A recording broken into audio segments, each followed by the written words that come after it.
Sir राज्याच्या सर्वोच्च सभागृहामध्ये शिवीगाळ झालेली आहे, व्हिडिओ व्हायरल होतोय.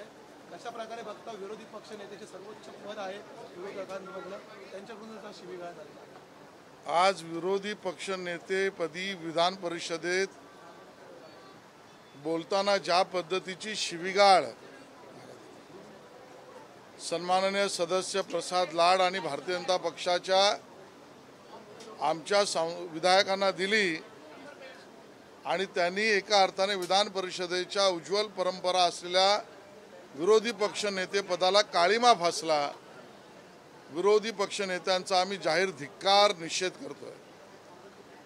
उभाटा सेनेने हिंदुत्व तर सोडलंच, हिंदू संस्कृती तर त्यागलीच, पण महाराष्ट्रातली आमची मराठी संस्कृती विरोधकालाही सन्मानाने उल्लेख करणं आणि मान देणं या मराठी संस्कृतीला सुद्धा तिलांजली खऱ्या अर्थाने उभाटा सेनेने वाहिली आहे. आणि म्हणून एका अर्थाने त्यांचा धिक्कार करावा तेवढा कमीच. अशा वाचाळ पद्धतीने शिवीगाळ पद्धतीने काम करणाऱ्या विरोधी पक्ष नेत्याने महाराष्ट्राची मराठी माणसाची माफी मागावी असं आमचं त्यांना आव्हान.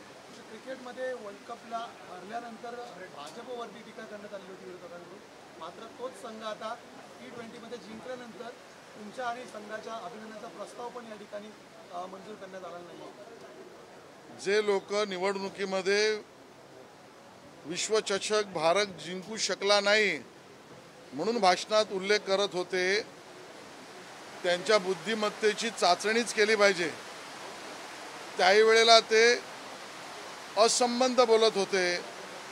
त्याही वेळेला त्यांच्या प्रचारातल्या मुद्द्यातला क्रिकेटच्या विश्वचषकाचा उल्लेख हा बेताल्लुक होता. आणि आता विश्वचषक भारत जिंकल्यानंतर त्या ठरावाला एका अर्थाने काळीमा लावायचं, विरोध करायचं, गालबोट लावायचं हे भारतीय क्रिकेट प्रेमींना किंवा कुठल्याही भारतीय माणसाला आवडणार नाही. आणि त्यामध्ये उल्लेख करण्यामध्ये जर सदस्यांनी बोर्डाच्या काही सदस्यांचा उल्लेख करण्याचा आग्रह जर धरला तर ती आमची पूर्वीचीच परंपरा होती.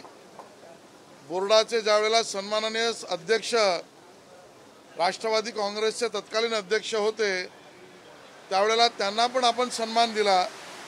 पण आता मात्र आता असलेल्या सत्ताधारी पक्षातील जर बोर्डात कोणी पदाधिकारी असेल तर त्याचा अपमान करायचा, ही भूमिका उभाटा सेनेची जी आहे ही भारतीय क्रिकेट प्रेमींना, बोर्डावर प्रेम करणाऱ्यांना आणि विश्वचषक जिंकल्यानंतर समस्त भारतवासियांना न आवडणारी भूमिका ही उभाटा सेना आणि विरोधी पक्षाने घेतलेली आहे. संसदीय कार्यप्रणाली आहे विधान परिषदेच्या सभागृह म्हणजे, आणि अशा ठिकाणी ही घटना होणं याचं खरं तर रक्षण झालं पाहिजे आणि दोन्ही बाजूने झालं, असं नाही की एकाच बाजूने झाली. एक सभागृहातील मला मिळालेल्या माहितीनुसार या सगळ्यात इन्स्टिगेटर, या सगळ्यात अतिशय वाईट वाचाळ अर्वाच्य शिवीगाळ पद्धतीने विरोधी पक्षनेते बोलल्याचा समोर दिसत आहे. ती प्रथा परंपरा आपण सांभाळलीच पाहिजे. भाजप याच मताचा आहे. आमचा तो प्रयत्न कायम राहील. आम्ही असे कोणाला धमक्यांना घाबरणारी लोक नाही.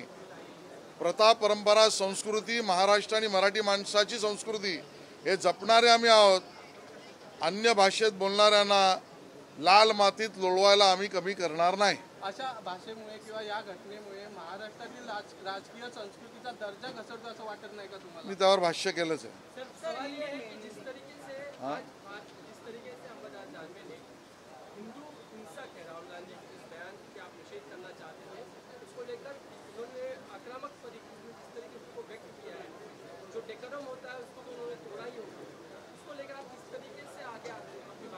देखिए, महाराष्ट्र के विधान परिषद के विपक्ष के नेता का पद ये महाराष्ट्र के संसदीय प्रणाली में बहुत उच्च स्थान पर है. वहाँ पर बैठने वाले विपक्ष के नेता से अपेक्षा अपने कानून नियमों का पालन करने की भी है और महाराष्ट्र की संस्कृति और मराठी आदमी के संस्कृति का भी पालन करना है. आज उन्होंने उसको भी तोड़ दिया. हम उनका धिक्कार करते हैं. उनका रवैया, उनका बोलना और गाली गलौज करना, इसका हम त्रिवार निषेध करते हैं. हम इससे डरने वाले लोग नहीं है, लेकिन इस प्रकार की प्रथा परंपराओं को तोड़ना और महाराष्ट्र की बदनामी पूरे देश में करना, ये काम उबाटा सेना के नेता और विपक्ष के नेता ने किया है। वो महाराष्ट्र से माफी मांगे, ये हमारी मांग है। देखिए, उनको मिर्ची लगी है, शिवसेना उबाटा के नेताओं को मिर्ची लगी है। जब वो एक्सपोज हो जाते हैं कि हिंदू और हिंदुत्व से वो परे है, तब उनको मिर्ची लग जाती है और वही उनका वर्णन रवैया रहा है। और आपने हिंदू और हिंदुत्व तो छोड़ दिया, लेकिन अब महाराष्ट्र की संस्कृति और मराठी आदमी की संस्कृति को भी आपने त्याग दिया, ये आज सामने आ गया है। पदवीधर संदर्भात अनिल परब यांचा विजय झालेला आहे, कशा प्रकारे बघताय? निवडणुकीमध्ये जय पराजय होत असतात, जिंकणाऱ्यांचं अभिनंदन तर आहेच, पण मी सुरुवातीलाही म्हटलं की परब या निवडणुकीमध्ये नोटांचा जो वापर आपण केला, त्यामुळे परब अरब असल्यासारखे आले होते आणि म्हणून त्यांनी केलेल्या नोटांच्या वापराच्या आधारावर या निवडणुकीत त्यांनी जो काही प्रकार केला तो आम्हाला मान्य नाही आणि म्हणून त्यांचा विजय झाला असेल तर त्यांना शुभेच्छा। सर, नवीन 3 कायदे लागू झालेले आहेत आजपासून, तुम्ही स्वतः कायद्याच्या अभ्यासाची पदवी घेतलेली, कसं बघतात हा 3 कायद्यांकडे? मला असं वाटतं की केंद्र सरकारने या विषयावर सर्वंकष चर्चा, सर्व स्टेक होल्डर्सना त्यामध्ये त्यांची मतं मांडण्याचा परिपूर्ण संधी देशाच्या लोकसभेत, राज्यसभेत, वकिलांच्या संघटना, बार असोसिएशन्स, राज्यातल्या कायद्यावर काम करणाऱ्या संघटना, या सगळ्यांना संपूर्णपणे त्या ठिकाणी आपलं मत मांडण्याची सुविधा दिल्यानंतर जो महत्त्वपूर्ण बदल जो आहे तो त्या दंड त्याऐवजी न्याय। आता ब्रिटिश राजवट नाही की कोणी कोणाला दंड करेल। आपल्या या सगळ्या कायद्याच्या बदलामागची भूमिका न्यायासाठीचा कायदा आहे। या पद्धतीचे बदल प्रस्तावित केले आहेत, ते आजपासून लागू झाले आहेत। मला वाटतं हा बदल समस्त भारतीयांनी त्याला स्वीकारलेला आहे। उबाटा पक्ष आज विधान परिषदेत जो काही गदारोळ झाला त्यानंतर हिंदुत्वापासून लांब चालले असं म्हणतात। हिंदुत्वापासून तर लांब गेलेच, पण उच्च परंपरा विधान परिषदेच्या याला तिलांजली लावली आणि आता त्यापुढे जाऊन महाराष्ट्राची संस्कृती आणि मराठी माणसाला अपमानित करणाऱ्या भाषा ते आता वापरू लागलेले आहेत।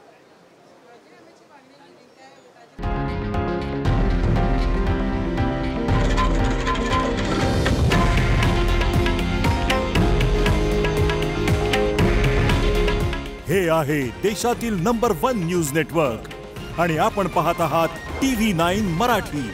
काळजी तुमची, हित महाराष्ट्राचं।